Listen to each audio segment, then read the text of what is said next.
محمد طب القلوب ودوائها وعافية الأبدان وشفائها ونور الأبصار وضيائها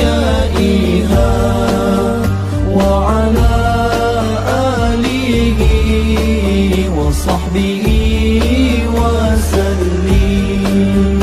اللهم صل على سيدنا محمد طب القلوب ودوائها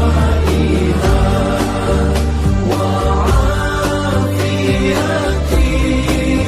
الأبدان وشفائها ونور الأبصار وضيائها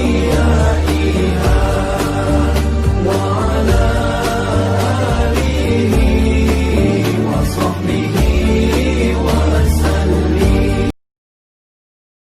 Wabarakatuh. Bismillah, alhamdulillah, wassalatu wassalamu ala sayyidina Muhammad Rasulillah wa ala alihi wa ashabihi wa man tabi'a sunnata wa jama'ata min yaumina hadha ila yaumin nahdah ala hadiniyah wa likulli niyatin sholihah liridho ilah wa lisyafaati Rasulillah sallallahu alaihi wasallam wa bi karamati auliya ilah wa bi barakati ulama ilah wa li maqasidana wa li qada'i hawaijina wa ala niyyati ma'buli wa husulil ma'mul wa ala niyyati futuhi qulubina kama futuhal arifin wa ma'awana sholih al-fatihah. A'udzu billahi minasy syaithanir rajim. Bismillahirrahmanirrahim. Alhamdulillahi rabbil alamin. Ar-Rahmanir Rahim. Maliki yaumiddin. Iyyaka na'budu wa iyyaka nasta'in. Ihdinas siratal mustaqim.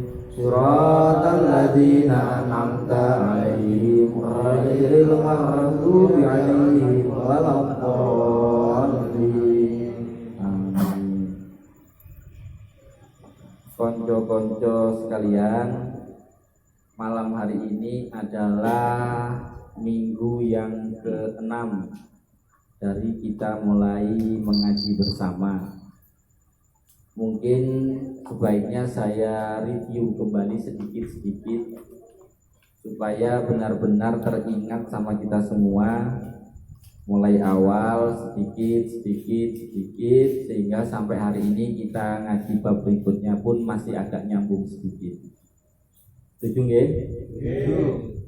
Teman-teman sekalian, sudah saya sampaikan meskipun bukan penjelasan secara detail, tapi untuk sekedar diketahui bahwasanya kemarin sudah saya jelaskan mengenai 3 sendi di dalam bangunan Islam.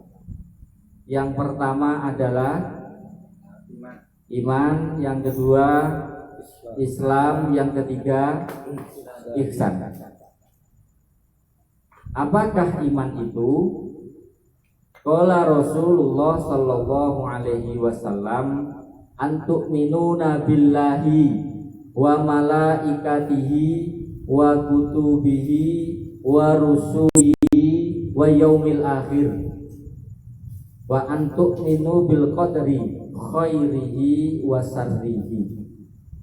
Iman itu adalah iman kepada Allah, iman kepada malaikat Allah, iman kepada kitab-kitabnya Allah, iman kepada Rasulullah, iman kepada hari akhir, dan yang terakhir iman kepada qada yang baik maupun yang buruk. Itu adalah iman. Yang kedua adalah Islam. Apakah Islam itu? Qala Rasulullah sallallahu alaihi wasallam, al-islamu antashhada alla ilaha illallah wa anna muhammadar rasulullah Sebelum saya jelaskan lebih lanjut, ada sedikit yang perlu saya sampaikan mengenai kalimat syahadat. Ada masih yang adzan itu waktu mengucapkan asyhadu alla itu asyhadu an la ilaha illallah Muhammadan Rasulullah.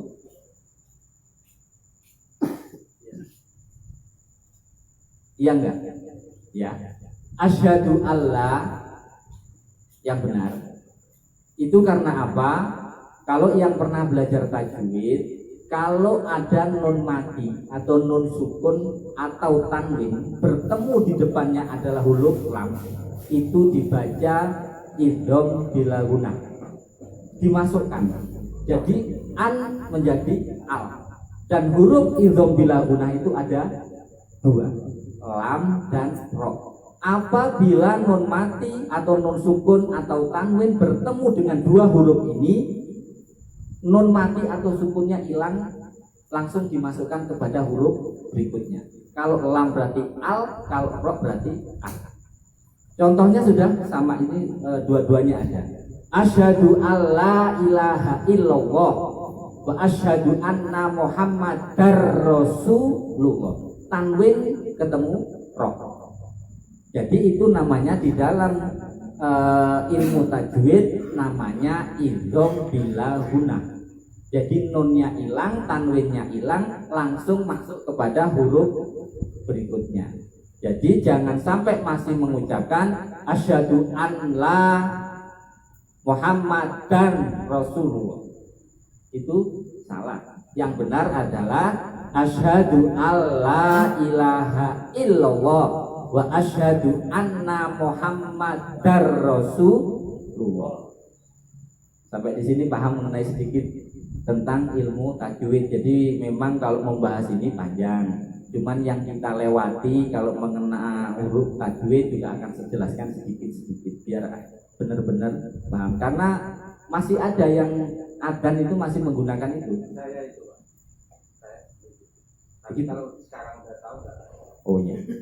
Itu namanya apa? Idgham bila gunah. Jadi qala Rasulullah sallallahu alaihi wasallam, al-islamu an tasyhada alla ilaha illallah wa anna muhammadar rasulullah wa tuqimas shalah wa tu'iyaz zakah wa tasuma ramadan wa tuhajjal baita man istata'a ilaihi sabila. Islam itu adalah mengucapkan dua kalimat syahadat, mengerjakan sholat, membayar zakat, puasa di bulan Ramadan, dan haji ke Baitullah bagi yang sudah mampu melaksanakannya. Dua, iman, Islam. Yang kedua, yang ketiga, ihsan. Ihsan itu apa? Qala Rasulullah sallallahu alaihi wasallam, anta budallaha ka'annaka tarahu. Kalau kalian beribadah seakan-akan kalian melihat Allah. Wa in takun tarahu, seandainya kalian tidak bisa membayangkan melihat Allah, fa innahu yaraka. Tapi yakinlah sesungguhnya Allah melihat kita. Jadi ihsan itu. Kalau beribadah melakukan apa saja, yakin atau bayangkan bahwa kita melihat Allah. Kalau itu tidak bisa kita lakukan, berarti yakinlah bahwa Allah melihat kita. Itu namanya ihsan.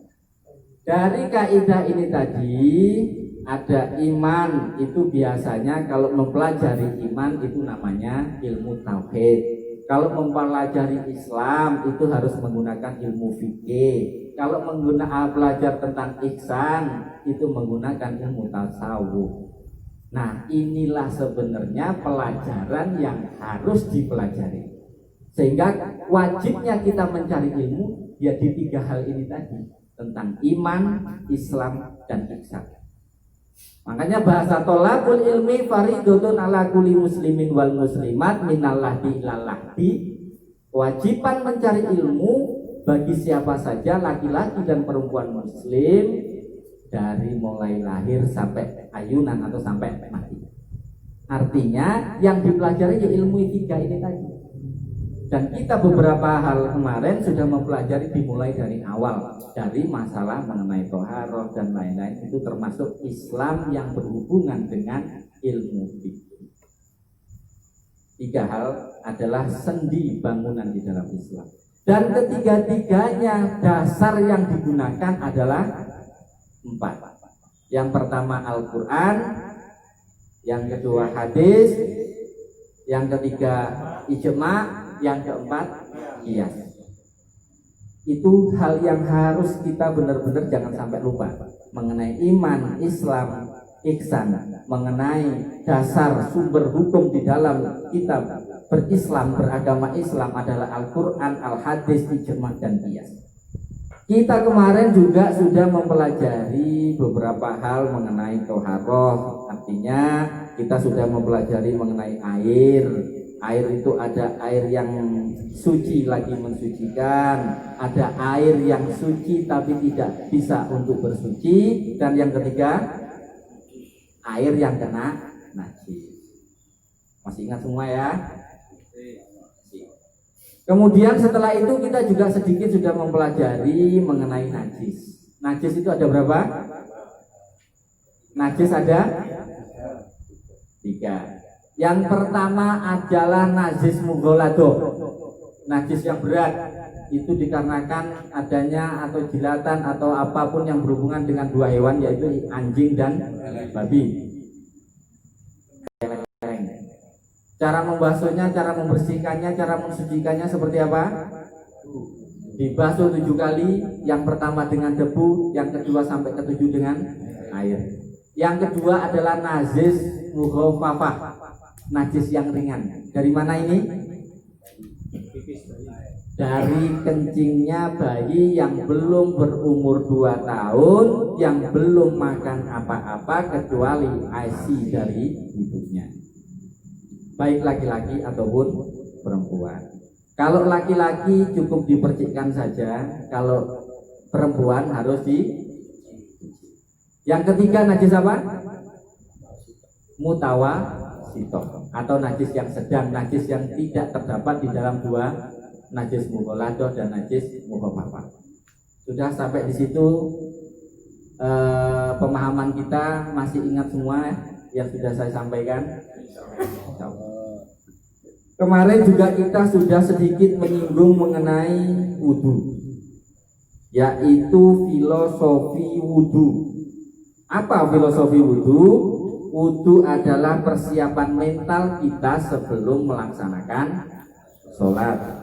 Harapannya adalah dengan dibasuhnya anggota-anggota badan yang harus terkena wudhu, yang dengan air yang dingin itu, diharapkan batin kita menjadi lebih tenang dari sebelumnya, sehingga waktu melaksanakan sholat kita berharap bisa lebih khusyuk. Itu filosofinya wudhu. Akan tetapi sampai hari ini banyak masih orang yang menganggap wudhu itu hanya untuk sekedar sahnya sholat. Padahal wudhu yang kelihatannya remeh itu merupakan sesuatu kegiatan yang luar biasa, yang di situ juga tidak sekedar untuk sahnya wudhu, tapi untuk membantu kita hidup lebih sehat. Karena apa? Wudhu ternyata dapat membantu kerja jantung. Kenapa begitu? Karena jantung itu yang paling berat adalah memompa darah dari jantung ke kepala, ke tangan dan ke kaki. Nah, beratnya jantung itu apabila tubuh kita terkena air wudhu, itu sekaligus kerja jantung akan lebih mudah. Yang kedua, wudhu juga bisa membantu kerja ginjal. Salah satu pekerjaan ginjal itu mengeluarkan toksin atau racun darah dalam tubuh lewat air seni dan keringat. Dengan adanya orang yang sering berwudu, basuhan pertama itu adalah menyedot toksin dari darah, basuhan kedua dan ketiga adalah menyapunya, sehingga ini wudu bisa membantu kerja ginjal. Yang ketiga, wudhu juga bisa membantu saraf dan untuk membantu titik akupuntur untuk lebih diperhatikan. Karena apa? Ternyata anggota tubuh kita yang kita basuh dalam wudhu itu terdapat semua titik akupuntur. Ada 493 titik akupuntur yang ada di dalam tubuh manusia. Di kaki 125, di telinga 125 titik, di tangan 95 titik, di wajah ini ada 84 titik, dan di kepala 64 titik. Semuanya 493 titik akupuntur yang merupakan menjadi salah satu hal yang membuat kita lebih sehat kalau itu terbasuh air wudhu dan di boleh diusuk-usuk menungguin. Nah, pada kesempatan malam hari ini saya akan teruskan mengenai tahapan mengenai wudhu. Asisten Ustadz dibacakan mengenai itu tahapan wudhu. Pelan-pelan. Ojo cepat.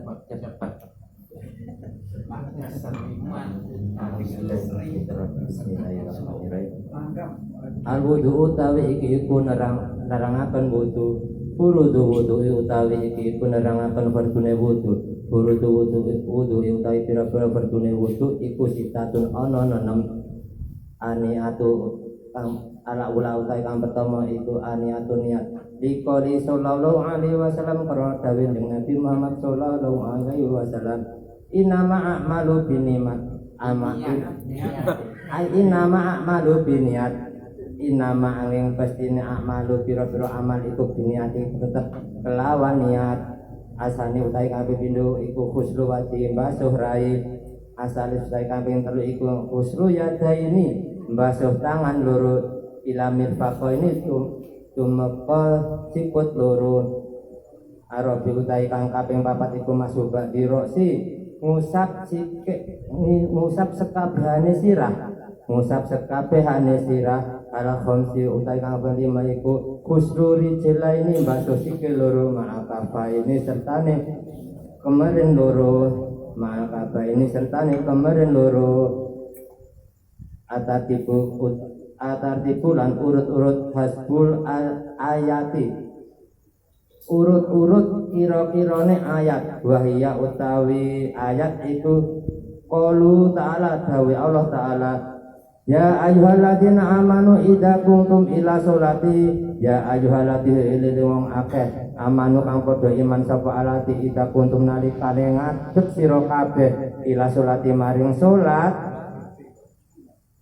Waksilu mongko basuh sira kabeh wujuhakum ing pira-pira rai sira kabeh ayatakum lan pira-pira tangan sira kabeh ilamirofiki tumeka sikut wal masbu lan ngusapa sira kabeh diruusikum sertane sirah sira kabeh wa arjulakum lan pira-pira sikil sira kabeh ilaka baini tumeka kemarin loro.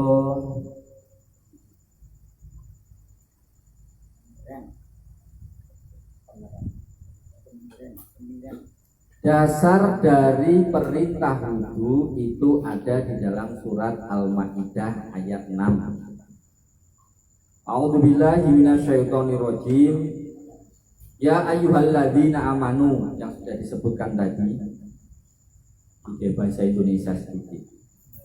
Wahai orang-orang yang beriman, idza kuntum ila sholati, ketika kalian tidak melaksanakan sholat, faghsilu wujuhakum, basuhlah mukamu, wa aydiyakum, dan tanganmu ilal marafiqi, sampai dengan siku, wamsahu biruusikum, dan sapulah kepalamu, wa arjulakum, dan kedua kakimu ilal ka'baini, sampai dengan mata kaki, wa in kuntum junaban, dan apabila kalian junub fattoharu, maka mandilah. Ini dasar dari Al-Quran surat Al-Maidah. Kemudian Di dalam hadisnya Rasulullah disebutkan,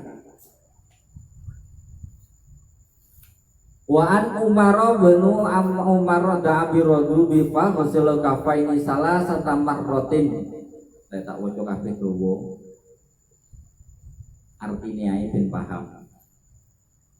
Dari Humron bahwasanya Utsman meminta air untuk berwudu, kemudian ia membasuh kedua telapak tangannya hingga 3 kali, begitu pula dengan tangan kirinya, lalu berkumur dan memasukkan air ke dalam hidung serta menyemprotkannya keluar. Lalu membasuh muka 3 kali, membasuh tangan kanan hingga siku sebanyak 3 kali, dan mengusap kepala. Membasuh kaki kanan hingga mata kaki sampai 3 kali. Kemudian membasuh kaki kiri seperti membasuh kaki kanan 3 kali. Sayyidina Utsman berkata, aku melihat Rasulullah Shallallahu Alaihi Wasallam berwudu seperti wuduku ini. Coba kalian buka bukunya mengenai fardunya wudu. Yang dikatakan fardunya wudu seperti yang disampaikan di dalam surat Al-Maidah ayat 6 tadi. Fardunya wudu itu ada 6. Yang pertama adalah niat, yang kedua membasuh muka, yang ketiga membasuh kedua tangan sampai siku, kemudian membasuh kepala atau rambut, kemudian membasuh kaki sampai kedua mata kaki, dan yang keenam adalah tertib. Tertib itu artinya tidak boleh diloncat-loncat, urutannya harus berurutan. Nah, ini adalah fardunya wudu berdasarkan surat Al-Maidah ayat 6. Kemudian di dalam hadisnya Rasulullah ini diriwayatkan oleh Bukhari dan Muslim, dan itu terletak pada buku halaman selanjutnya mengenai sunahnya wudu. Itu halaman 18, sunahnya wudu. Sunahnya wudu adalah membaca bismillah, membasuh kedua telapak tangan, membasahi lubang hidung, menyapu seluruh kepala, mendahulukan anggota kanan daripada yang kiri, membasuh kedua telinga, membasuh anggota badan sebanyak 3 kali, menyela-nyela jari tangan dan kaki saat wudu, dan kemudian membaca doa sesudah wudu. Teman-teman sekalian, kita mulai hari ini akan mempelajari tahapannya, tahapan wudu yang benar. Jangan dilihat lagi mengenai fardu dan sunahnya, tapi kita melihat rangkaian secara keseluruhan, jadi fardunya dan sunahnya kita jadikan satu. Tahapannya seperti yang ada di buku-buku kalian. Mulai yang pertama membasuh tangan, kedua tangan dibasuh, telapak tangan. Tidak hanya sekedar dicuci, tapi di sela-sela. Karena apa? Coba kita lihat bersama di jari-jari kita. Di pangkal jari-jari kita ini ada rambut-rambut halus. Ini adalah motorik sensor saraf. Dan pangkal, nah di sini, di sini nih. Ini adalah motoriknya. Di sini adalah pori-pori untuk membuatmu panas. Jadi secara alami tubuh kita ini seperti benda alami yang lain, terdapat muatan listrik negatif dan positif yang disebut biolistrik tubuh di dalam tubuh kita. Orang yang sakit itu rata-rata dikarenakan biolistriknya kacau, tidak seperti berjalan seperti seharusnya. Salah satu kekacauan ini karena listrik negatif yang ada di dalam tubuh kita ini tidak bisa keluar dikarenakan adanya endapan yang di ujung-ujung kaki dan tangan. Makanya kenapa kalau kita berwudu ini mulai pertama adalah membasuh tangan itu jangan cuma ini, tapi di sela-selanya sambil dipijat-pijat. Karena ini membantu saraf-saraf motorik yang ada di sini untuk bekerja aktif. Sehingga saraf-saraf ini bisa, kalau aktif adalah bisa membuang listrik yang bermuatan negatif yang harusnya dibuang dari tubuh kita, ini bisa berjalan dengan lancar. Jadi yang pertama adalah mencuci tangan, telapak tangan. Bahasanya bukan dibasuh. Dan yang kedua adalah berkumur sebanyak 3 kali. Kumur yang sempurna, sehingga biasanya kita kalau habis makan ada yang tersisa itu bisa dibuang dengan adanya berkumur 3 kali. Sekali lagi, Pak, itu kan cuma sunnah, nggak dikerjakan juga nggak apa-apa. Jadi sekarang kita nggak membicarakan fardunya atau sunnahnya ya, kita bicarakan mengenai wudhu secara keseluruhan, karena ini yang bisa kita lakukan. Cuman lebih baik kita kerjakan secara baik dan sempurna. Kemudian yang ketiga, ini jarang orang wudhu itu mau melakukan. Biasanya cuman memasukkan masukkan air ke dalam hidung, kemudian dibuang. Ini kalau nggak kulino mesti salah. Rata-rata yang nggak mau cuman, yo enggak. Nah ini penting sekali padahal. Jadi air yang kita ambil disedot baru dibuang, disedot dibuang 3 kali. Ini sudah ada yang biasa melakukan itu? Belum. Sudah biasa ya? Kalau belum biasa, dibiasakan. Karena ini adalah mencuci sebenarnya. Karena di sini ini kan sebenarnya ada bulu-bulu. Yang ini adalah salah satu sensor saraf di sini, titiknya di sini. Ini kalau kita nggak bersihkan selalu nggak bersih terus, akhirnya banyak debu-debu yang kotor itu bisa masuk ke dalam tubuh kita. Jadi bahasanya itu dihirup dan dibuang.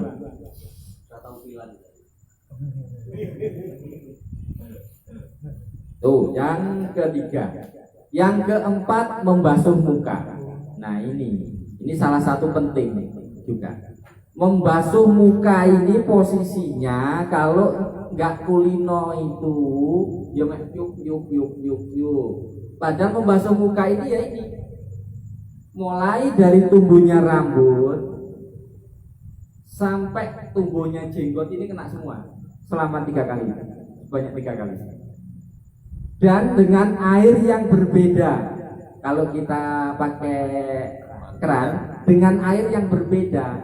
Jadi itu dibuang, ambil air lagi, dibuang, ambil air lagi, dibuang.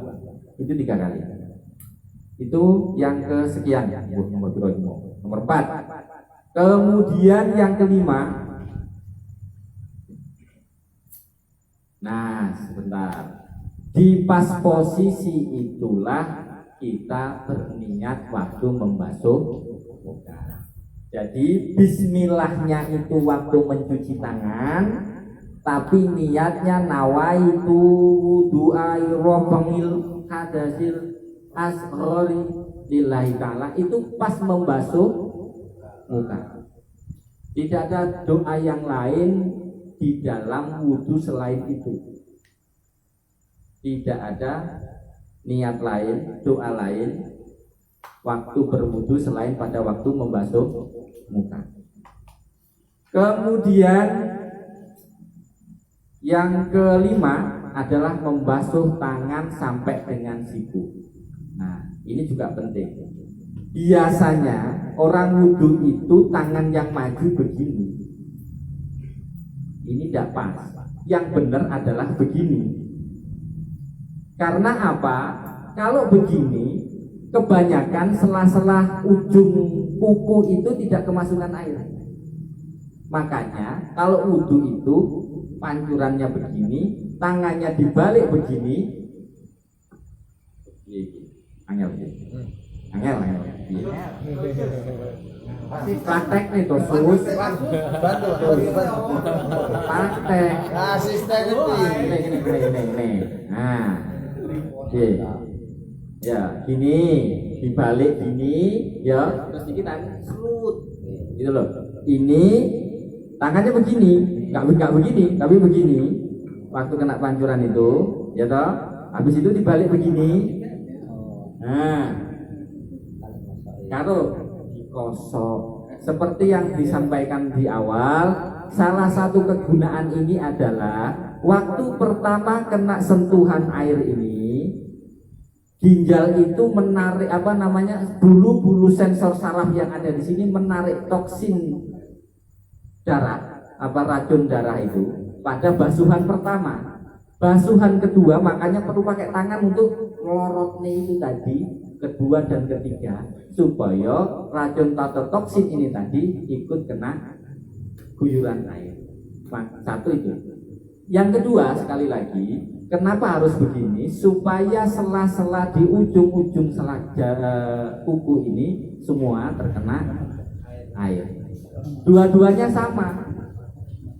Dan harusnya, ini saya juga masih melihat kayak wong pencak silat, karena harus dibasuh 3 kali, ya toh? Akhirnya kayak orang pencak silat. Yang pertama 1, 2, 3. Ini tidak benar. Yang benar 3 kali kanan, 3 kali kiri. Jadi ini begitu. Satu lagi 2, 3, baru ini 2, 3. Jadi nggak kayak orang pencak 1, 2, 3, nggak begitu. Paham ya? Oke, lanjut. Kemudian adalah membasuh kepala. Membasuh kepala ada juga kalau kita melihat.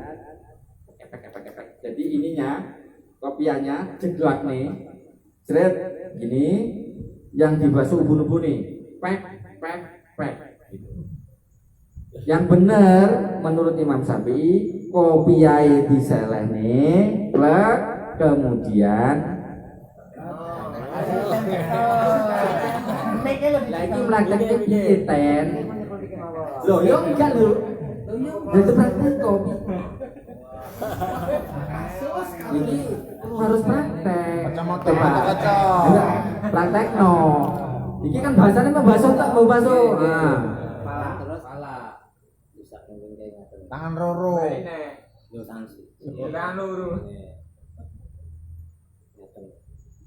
Nah, begini. Ada 2 versi yang sama-sama benar, tapi saya pakai versinya Sayyidina Ali. Di dalam kitab Bulughul Maram juga disampaikan, kalau menurut Sayyidina Utsman bin Affan, membasuh kepala itu 3 kali. Tapi kalau menurut Sayyidina Ali bin Abi Thalib itu cuma 1 kali. Dan yang paling banyak dipakai adalah 1 kali untuk membasuh kepala. Dan tidak tangan 1 seperti Asus tadi. Jadi ini sampai ke ujung tumbuh rambut dan dikembalikan lagi. Ini dua-duanya sama begini. Jadi ini sambil ditekan. Bahasanya kan sambil mijit kepala. Seret sampai di ujung ini dibalikkan lagi. Kayak diurut tes. Halo?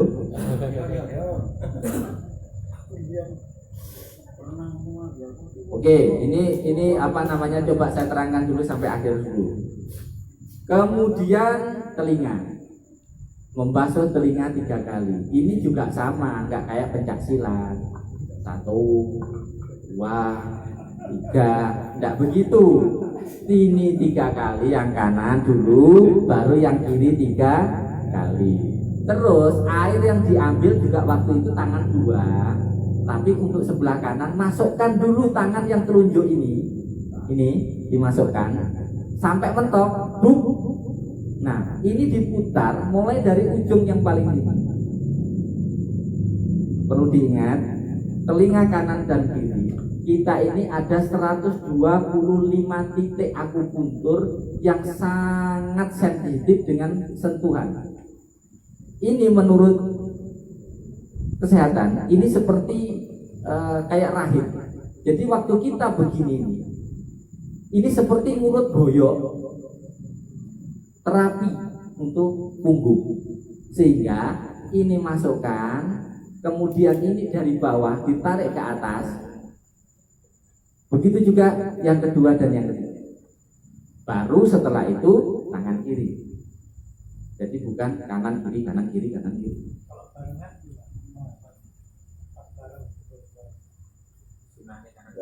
Kan kita disunahkan apapun itu tangan kanan lebih dulu.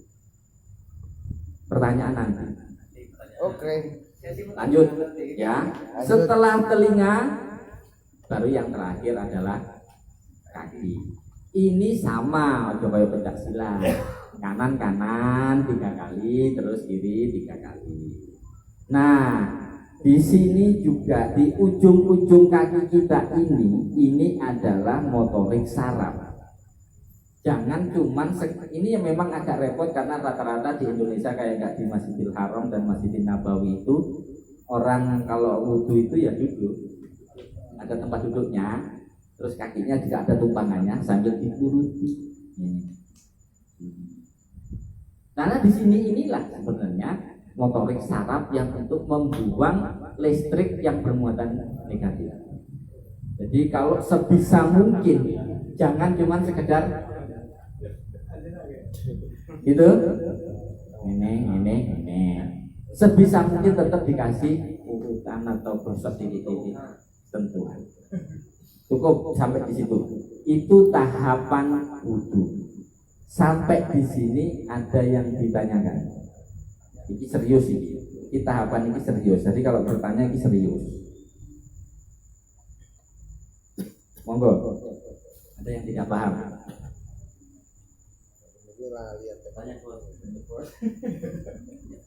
Tapi kalau Pak,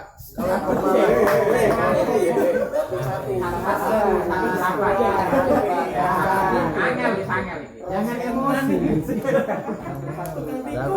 Aku ducu-ducuki teko-teko.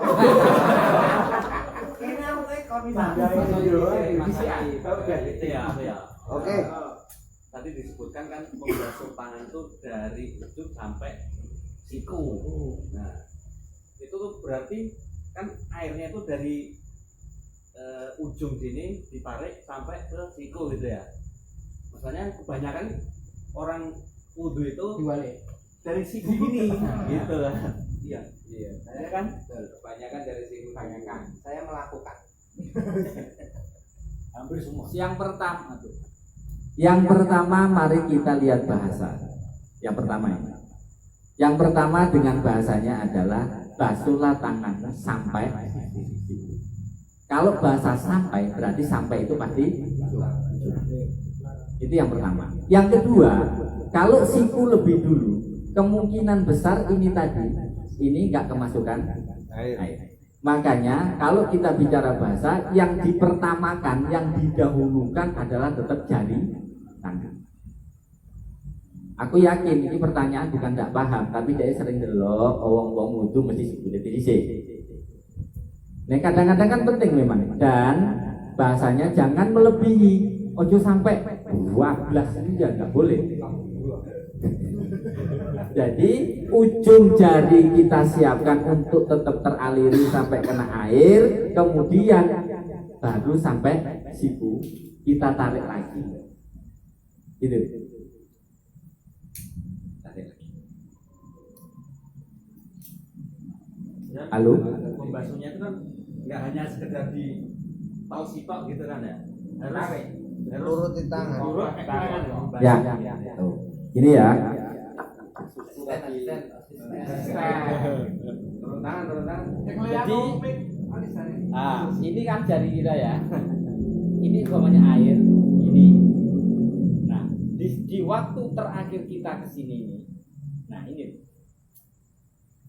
Sambil dibasuh ini. Tapi masih diguyur air. Iya, di dalam serut ini kan masih diguyur air ini. Iya. Kena air dong. Waktu kita putar ke sini sambil dibasuh pakai. Di pelurut. Iya. Masalahnya banyak sih. Jadi hanya sekedar membasuh, karena membasuh itu hanya dibasahin terus kaki ya pakai. Itu biasa main bola ya. Ini kebanyakan yang terjadi dari kita semua. Bahwasanya itu tadi sekedar untuk gugur kewajiban untuk supaya sahnya sholat. Apa itu tidak sah? Sah selama semua terguyur air, walaupun hanya sekedar kena air, itu sah buat sholat. Nah, kembali kepada kemanfaatan wong podo-podo wudhu nih. Ya kenapa kok nggak kita perbaiki sampai benar-benar sempurna semampu kita? Contoh mengenai tadi itu, kalau nggak menghirup air di hidung, apa nggak sah? Sah, saya sudah sampaikan bahwa yang fardu cuma itu, tangan, muka, tangan, kepala, kaki. Asal berurutan sah, itu fardu. Pertanyaannya, apakah cuma untuk sekedar itu kan gitu. Makanya sayang kalau kita nggak sempurnakan wudhu kita itu. Dan yang lain, ini memang nggak sederhana, nggak ini bukan sesuatu yang mudah, memang ini. Ini yang biasa kita lakukan saja. Coba kita kira-kira apakah ada yang lain?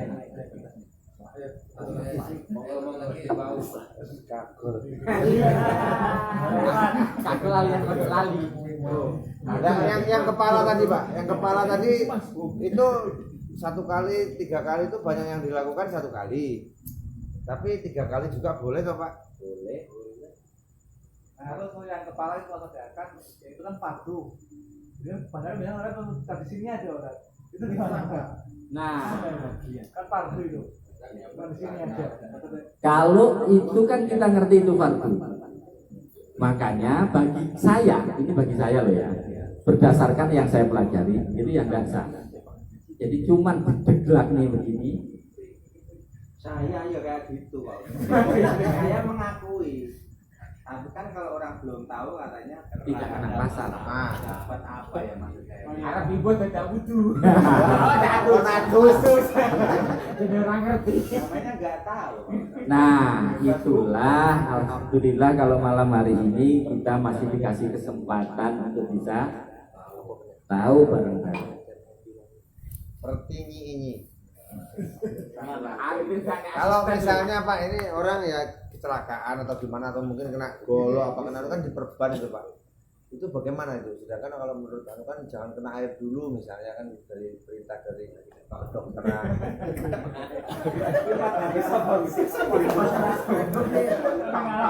Itu pengen lebih jelasnya karena masih ada keraguan-keraguan Oke. untuk saya pribadi. Jadi di dalam kita berwudu, bahkan sampai zamannya Rasulullah aja, itu kita diberikan syariat untuk lebih memudahkan dengan pakai sepatu itu pun tidak perlu dibuka sepatunya. Karena zaman waktu itu adalah semua masjid di sana itu sholat pakai sepatu. Batasannya sampai 3 hari berturut-turut. Kalau kita tidak lepas sepatu, itu kita tidak perlu berwudu dengan melepas sepatu, cuman dibasuh sepatunya dengan cara tangan direnggangkan bareng kanan kiri dibasuh. Asal sepatunya nggak dibuka, kaos kakinya nggak dibuka, dan waktu itu pertama memang suci. Terus diimplikasikanlah dengan diaplikasi dengan orang yang luka-luka. Memang diberikan rukhsah bagi orang yang luka-luka. Rukhsah itu berupa apa? Boleh tayamum. Satu. Yang kedua, tapi tak marem Pak, aku pengen wudu. Tidak apa-apa.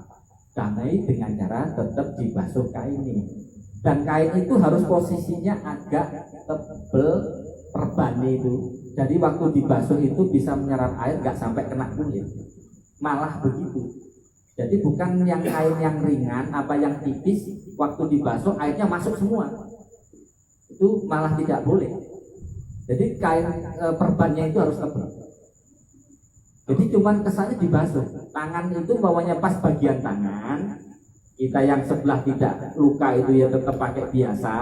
Nah, yang posisi yang kena luka dibasuh seperti orang basuh. Cuman gitu toh. Itu sudah. Kalau dihindari, dilewati, Tidak boleh.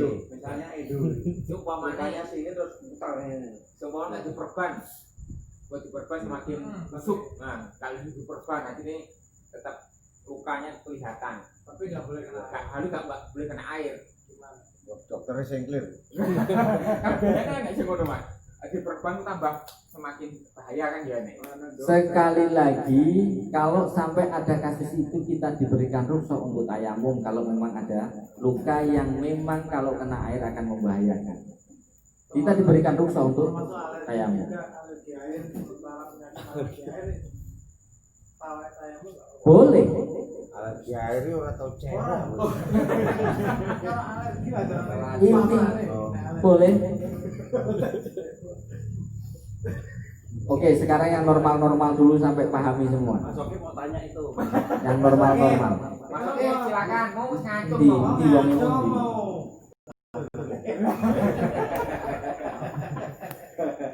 Masuk itu ngomong karo aku ora arep telepon tapi arep ngetes. Arep takon wedi masalahnya. Oh, udah kayak pertanyaannya Mas Oki. Apa mas? Loh. Ayo yang lain. Jadi kalau bisa malam ini ya clear lah mengenai tahapan wudhu, cara-caranya wudhu kita clear supaya besok kita sudah babak baru yaitu bakalnya wudhu. Baru kita akan bicara tayamum, kita akan bicara tentang yang lain. Kalau misalnya kena chat, Kita nggak tahu posisi. ya tahu sih sebenarnya. Kalau Ada chat ya. Posisinya susah. Tapi susah. Data dikrok. Apa Kalau kita bicara tentang kaidahnya bahwa semua anggota badan yang fardu kena wudhu itu harus clear, bersih dan harus kena air, berarti seharusnya kalau kita tahu itu ya kita bersihkan sampai bersih. Saangel-angele cat itu tetap pasti bisa dibersihkan dengan tidak pakai ngilangi undik. Ada Pak. Ora setuju tapi yo sengaja. Pertanyaannya jual angel loh. Iya benar om. Alteco itu kan level. Alteco. Alteco ya mulai tak boleh dipaksa. tinta pemilu.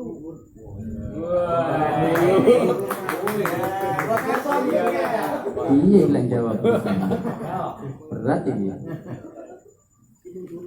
Coba tinta pemilu itu, kalau kita bicara tinta pemilu, ya toh? Itu kan posisinya pori-pori tetap bisa masuk air. Bisa. Bisa. Cuman salah-salahnya aja tinta itu yang enggak. Intinya satu, kita maksimalkan semua kalau mau wudhu itu harus bersih. Baik dari cat atau dari noda apapun. Maksimalkan sak resik-resik. Kok seenak sing klewat ya muga-muga disepuro Gusti. Ngono ae kok. Ora abot, sing penting aja nyepelekne. Wis ngerti cat di mana-mana. Kene cat jadi masih mantap apa-apa. Bukan begitu. You know, yang penting kita berusaha semaksimal mungkin untuk tetap membersihkan. Itu yang paling utama. Ada yang lain? Ya. Kalau membasuh tangan itu kan hanya sebatas siku, jangan sampai ke atas. Nah sekarang kalau untuk kaki itu kan kebiasaannya itu ini sebatas milimeter, tapi udah kelebihan. Kebanyakan bukan nanti.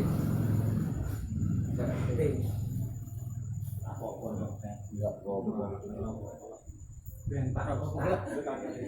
itu udah terulang-ulang kan seperti itu. Kalau wudhu enggak, wudhunya itu kita. Cuman Kita sekarang sudah paham ya, mana yang harus terkena air wudu. Batasannya kita tahu. Ya. Sehingga kalau sekarang kita sudah mengerti batasannya, contoh kalau tangan sampai siku, kalau kepala sampai ujung mulai tumbuh rambut sampai yang paling belakang tumbuhnya rambut, kemudian telinga juga begitu, kaki juga kedua mata kaki sampai mata kaki. Artinya ya gelugel sini, itu mata kaki. Sampai ke sini, ini bukan wudu lagi namanya. Oh, resik-resik. Yang seharusnya ini dilakukan sebelum mau iso-iso loh, mau iso. Lakukanlah sebelum wudu. Jadi di saat wudu ya cukup sampai gelugel sampai kedua mata kaki. Jadi prinsipnya yang penting hari ini prinsip-prinsip itu semua paham mana yang harus dibasuh. Dan yang terakhir setelah berwudu berdoa seperti yang ada di buku itu doa nih.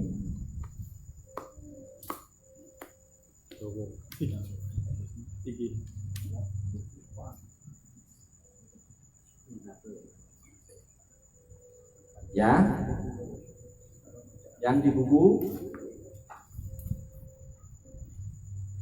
sebenarnya doa dari Rasulullah itu cuman asyhadu alla ilaha illallah wahdahu la syarikalah wa asyhadu anna muhammadan abduhu wa rasuluh. Kemudian ditambahi oleh para imam madzhab, Allahumma ja'alni minat tawwabina wa ja'alni minal mutatahhirin wa ja'alni min ibadikas sholihin. Tapi tidak ada jeleknya kalau semua dibaca seperti itu. Sampai di sini tahapan wudu. Ada yang ditanyakan lagi yang kurang paham? Pak Ustadz, Ya.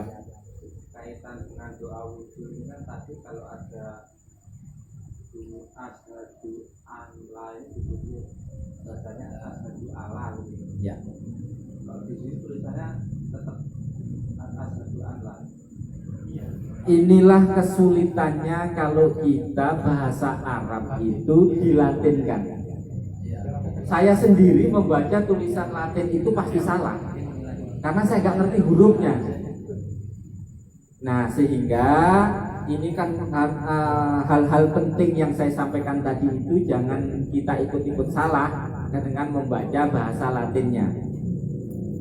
Makanya yang saya sampaikan tadi ini jangan sampai terulang lagi, bahwa di situ ada non mati bertemu dengan lam itu dibaca idgham bila gunah, kemudian ada tanwin bertemu dengan huruf ro itu yang juga tidak boleh salah. Kalau di sini wa asyhadu anna muhammadan itu juga berbeda lagi. Jadi kalau di depannya ro kan asyhadu anna muhammadar rasulullah itu tanwin bertemu dengan ro idgham bila gunah. Kalau di sini adalah tanwin bertemu dengan ain, itu lain lagi bahasanya, bacanya itu dengan bahasa adalah tajwidnya namanya idhar, jelas. Jadi wa anna muhammadan abduhu wa rasuluh.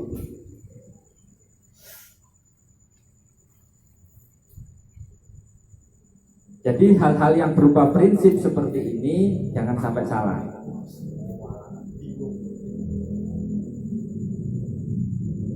Oke, ada yang lain? Cukup?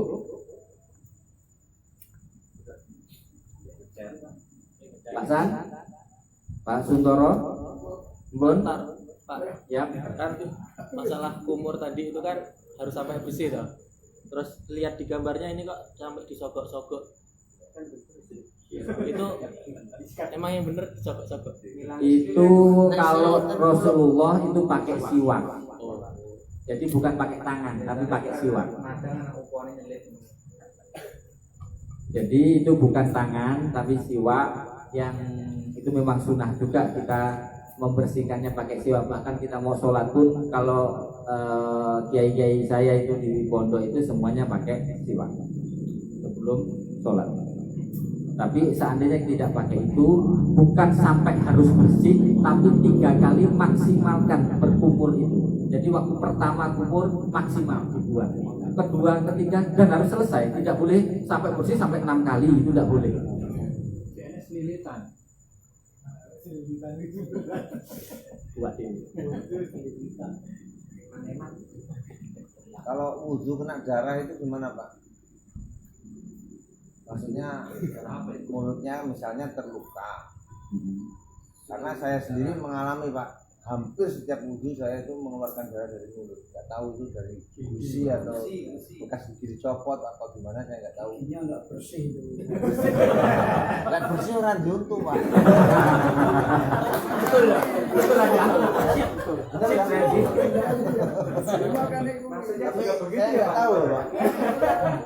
Sampai sebetulnya sudah saya untuk terakhir kali sudah saya bikin ringan, tapi tetap keluar darah, nggak tahu itu. Tapi kemungkinannya memang dari gusi. Tidak masalah ya. Kalau darahnya kemarin kayaknya apa ya? Diampuni. Bukan, ini kasus lain ya. Kalau darah yang keluar dari tubuh kita yang bagian dalam, artinya kayak gusi, kayak waktu kita berumur, angkutan itu tidak masalah. Seandainya umpamanya setelah selesai wudhu pun kok masih keluar ya didok dewa, Iya. tidak masalah. Pas waktu keluar, bilang. Enggak, Pak. Kalau udah selesai wudhu ya Selesai. seterusnya ditelan. Karena ngidam itu nih juru masjid tahu. Ya iya. Padahal siap lampu siap.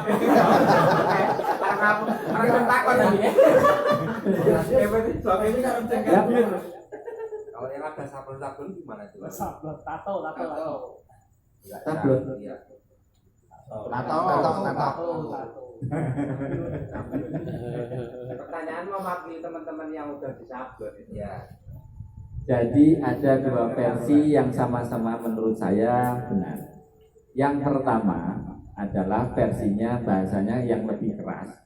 Ya namanya tato, kalau menghalangi pori-pori masuknya air harus dihilangkan. Bagaimana cara menghilangkan? Biasanya yang punya tato yang paling tahu. Intinya sebenarnya cuma satu.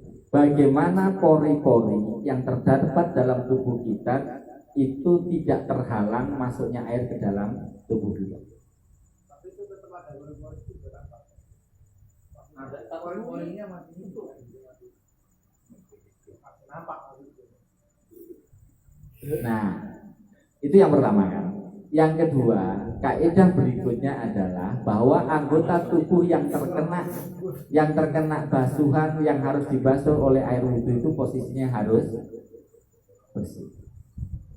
Bahkan cat kecil aja kalau bisa kita hilang. Jadi kalau sampai tatonya di sini gitu, sini. Lah, itu kalau pas wudhu, kalau pas mandi. Masalahnya kan di situ. Cuman bahasanya adalah semua adalah berproses. Bukan berarti terus itu menghalalkan sesuatu yang tiba-tiba semuanya tidak menjadi sah. Bagi orang yang sudah terlanjur bertato, maksimalkanlah untuk menghilangkannya dengan tidak menyakiti, karena barang sudah terjadi. Kalau nanti itu bisa dihilangkan tanpa harus menyakiti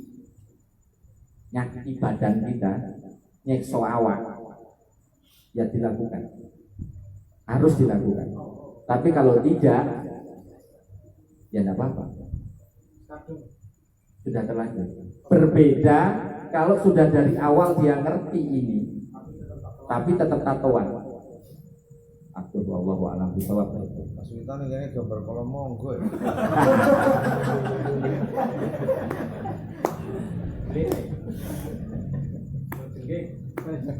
Begitu?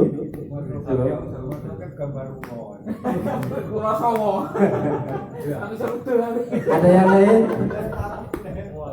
Cukup Pak. Cukup ya. Mari kita terus lalu mulai sekarang kita tutup dengan sholawatan dan tutup pantas. Wala ya sholli wa salim daiman abada alal habibi ka khairi khalqi kulli wal habibul ladzi turja syafa'atu li kulli hauli minal awali muqtahimin ya rabbi bil mustafa baligh maqasidana waghfir lana ma ma'adha ya wasi'al karami. Kurang lebihnya saya mohon maaf. Wallahu muwaffiq ila aqwamit thoriq. Syukran wa kuntum. Wassalamualaikum warahmatullahi wabarakatuh. Waalaikumsalam warahmatullahi wabarakatuh.